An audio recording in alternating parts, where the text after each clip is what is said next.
हरे कृष्णा। सभी भक्तों की चरण कमल पर वेदास का शत शत नमन। आज हम श्रवण करेंगे पतित पावन का रहस्य क्या है और जगन्नाथपुरी में श्री जगन्नाथ पतित पावन के रूप में क्यों बैठे हैं। तो सर्वप्रथम हम श्री जगन्नाथ जी का प्रणाम मंत्र को श्रवण करते हुए उनको स्मरण करते हैं, फिर आगे श्रवण करेंगे। नीलाचल निवासाय नित्याय परमात्मने बलभद्र सुभद्राभ्या जगन्नाथाय ते नमः। हम वही परम ब्रह्म परमात्मा परमेश्वर पूर्ण पुरुषोत्तम ब्रजेंद्र नंदन गोपी प्राणधन श्री कृष्ण के चरण कमल पर कोटि कोटि प्रणाम निवेदन करते हैं, जो यही कलियुग में नीलाचल श्रीक्षेत्रपुरी में चतुर्धा मूर्ति के रूप में विराजित रहते हैं। जगन्नाथ, बलदेव, सुभद्रा और सुदर्शन के रूप में विराजित रहकर सभी पापियों को पाप को हरण करते हुए अपना शीयो धाम गोलक वृंदावन ले जाने के लिए सतत उन्मुख रहते हैं। और पतित पावन का तात्पर्य क्या है? पतित पावन दो शब्द से बने हैं, पतित और पावन। पतित का अर्थ होता है गिरे हुए और विधर्मी, अरे सारे पाप में निमग्न व्यक्ति, उसको पतित कहते हैं। परंतु ये जो आचरण है, जो विधर्मी है, गिरे हुए है, समाज जिसको दूर कर दिया है, ये क्या है? किसका है? ये जीव का है। परंतु हम जीव नहीं है, हम जीवात्मा है। हमारा असल स्वरूप है आत्मा, जो भगवान की अंशास्ति अंश है। परंतु ये जीव बाह्य कर्म में जब गिर जाता है, जब पाप में निमग्न हो जाता है, समाज उसको दूर कर देता है, समाज उसको बहिष्कृत करता है, उसको पतित कहता है। पर जब भगवान उस जीव को कल्याण करना चाहते हैं तो वो उसका ये बाह्य कर्म को नहीं देखता है, वो कितना पतित है, कितना पाप में निमग्न है, समाज से दूर रहा है, विधर्मी है, ये सारे चीज़ को भगवान नहीं देखते हैं। भगवान उसका जीवात्मा को देखते हैं, उसका अंतरात्मा को देखते हैं, जो वो कितना मेरे से जुड़ा हुआ है, वो कितना मेरे नाम को लेता है, कितना मुझे चिंतन करता है।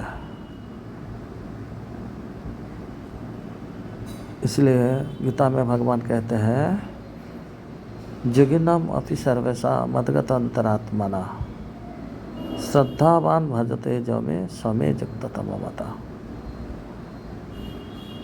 मैं उसको सर्वश्रेष्ठ जोगी कहता हूँ जो मन से मेरे से जुड़ा हुआ है, जो मन से सतत मेरा चिंतन करता है, वो सर्वश्रेष्ठ जोगी है। और मैं उसको तर देता हूँ। वो जितना भी पतित होना क्यों, मैं उसको अपना धाम, अपना सिर सभा में जोड़ लेता हूँ। और इसलिए उसको कहते हैं पतित पावन। तो ऐसे पतित को, ऐसे पापियों को भी वो अपना लेते हैं अगर वो सतत उनका नाम लेता है। और भी एक श्लोक में बताते हैं, अपि चेत सुदुराचारो भजते माम अनन्य भाग साधुरेव समन्तव्य सम्यक व्यवसिता हिस्सा। अगर कितने भी पापी, कितने भी दुराचारी हो ना क्यों, अगर वो अंतर में मेरे चिंतन करता है तो वो साधु हो जाता, मैं उसको पावन कर देता हूँ। इसलिए मेरा एक नाम पतित पावन है। इसलिए अंतर से भगवान से लगन रहना चाहिए। और ये संभव है अगर हम भगवान के प्रदत्त नाम को हरे कृष्णा कृष्णा कृष्णा हरे हरे, हरे राम राम राम हरे हरे, ये सतत कीर्तन करेंगे, जप करेंगे, चिंतन करेंगे तो हमारे अंतरात्मा शुद्ध हो जाएगा और हम अंतर से भगवान को स्मरण करेंगे, तब हमको भगवान अपना सिया चरण कमल को प्रदान करेंगे। और अभी इसका ज्वलंत उदाहरण हम देखते हैं जगन्नाथपुरी में। जो जगन्नाथ मंदिर जो प्रतिष्ठा हुआ, तब केवल मुख्य मंदिर जो जगन्नाथ विग्रह, जगन्नाथ बलदेव सुभद्रा और सुदर्शन के रूप में विराजित है और सामने गरुड़ जी है, इतने ही था। बाकी उनके चतुर्पाश में जो सारे विग्रह देखते हैं हम, कोई ना कोई रीजन के साथ उनको प्रतिष्ठा किया गया है। इसी प्रकार हम जब सिंह द्वार पर एंट्री करते हैं मंदिर के अंदर, राइट साइड पर देखते हैं जगन्नाथ का एक विग्रह है। अंदर तो जगन्नाथ, बलदेव, सुभद्रा और सुदर्शन जी है, परंतु सामने केवल जगन्नाथ जी है। उनको कहते हैं पतित पावन। प्रतिष्ठा के समय पर वो नहीं थे। ये तब से है जब मुगलों ने हमारे भारत के ऊपर शासन करते थे। उस समय उड़ीसा का राजा थे रामचंद्र देव। रामचंद्र देव ऐसे तो सारे ही जगन्नाथ के, उत्कल के राजा जो है, जगन्नाथ के प्रिय है, आद्य सेवक है। लेकिन जो मुगलों ने शासन कर रहे थे उसी समय वो रामचंद्र देव को बोला कि तुम हमारा धर्म ग्रहण कर लो। बोले नहीं, मैं तो हिंदू हूँ, मैं कैसे ये आपका धर्म को ग्रहण करूँ। नहीं, अगर आप हमारे धर्म को ग्रहण नहीं करते हो तब हम ये मंदिर तोड़ देंगे, जगन्नाथ मंदिर को तोड़ देंगे। नहीं, रामचंद्र देव ने बोला नहीं, जगन्नाथ मंदिर जी को तो तोड़ने नहीं देगा कि आपका धर्म भी ग्रहण नहीं करेगा, बाकी और कुछ है तो बताओ। उस समय मुगल राजा ने उनको बोला ठीक है, आप मेरे बहन को शादी कर लो, तो अब हम मंदिर नहीं तोड़ेंगे। तो रामचंद्र देव जगन्नाथ जी मंदिर तोड़ने से बचाने के लिए ये मुगल का राजा का बहन को शादी किया। जब मुगल का राजा को बहन को शादी किया तो इसमें उनका जाति भ्रष्ट हो गया। तो इसलिए पंडा लोगों ने ये राजा को भी अंदर जाने नहीं दिया। वो राजा है, आद्य सेवक है, परंतु मंदिर का नियम ही है, परंपरा ही है कि कोई भी अण हिंदू मंदिर के अंदर प्रवेश नहीं कर सकता, इसलिए राजा को आने नहीं दिया। तो इसमें एक बहुत बड़ा रहस्य है, जे भगवान कोई जाति धर्म वर्ण को नहीं मानते हैं, परंतु अपना परंपरा को भी ध्यान देते हैं। भगवान के लिए सभी समान है, सभी कोई परा नहीं, कोई अपना नहीं है, लेकिन वो अपना परंपरा को भी मानते हैं, अपना भक्त को भी सम्मान देते हैं। इसलिए जब जगन्नाथ जी का पंडा है, पंडा लोग उसको अंदर आने नहीं दिया,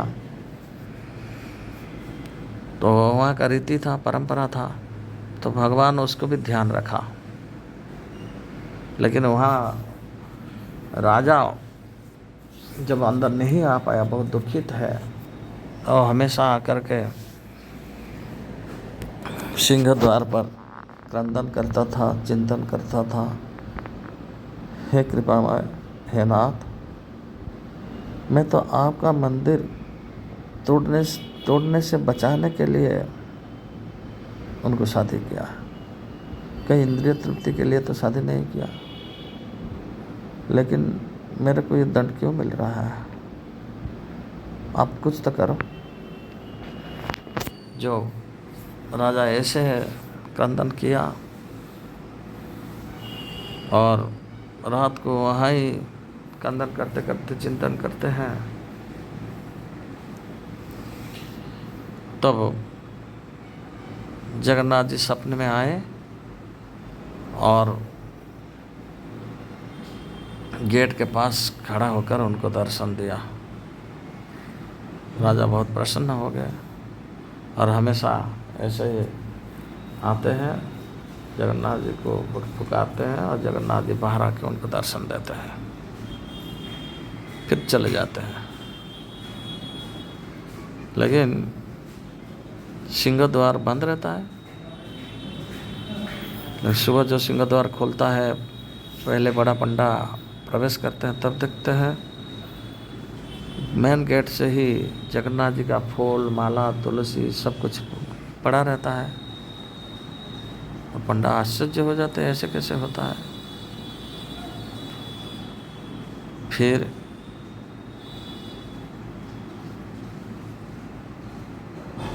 सारे पंडाओं के बीच में यह प्रकट हो गया, क्या चल रहा है। फिर एक दिन राजा ऐसे ही कर रहे थे, बड़ा पंडा को जा कर के भगवान सपना में बताया, जो देखो तुम लोग उसको आने नहीं देते हो अंदर, तो इसलिए मेरे को जाना पड़ता है, क्योंकि मैं जाति धर्म वर्ण सबसे ऊर्ध्व हूँ। कोई भी मुझे चिंतन करता है, पुकारता है, तो मैं उनके पास चला जाता हूँ, इसलिए उसको आने नहीं देते हैं। और तो कोई बात नहीं, मैं चला जाता हूँ। तो उसी समय से ये जगन्नाथ जी वहाँ स्थापन किया गया और उनका नाम रखा गया पतित पावन। जय पतित पावन भगवान जगन्नाथ की जय। तो कोई भी सतत भगवान को चिंतन करता है तो भले वो भगवान का पास नहीं जा पाता है, लेकिन भगवान इतना कृपालु दयालु है कि वो रत्नवेदी छोड़ करके अपना भक्त को मिलने के लिए भक्त के पास आ जाते हैं। और यही है पतित पावन गुण। जय जगन्नाथ।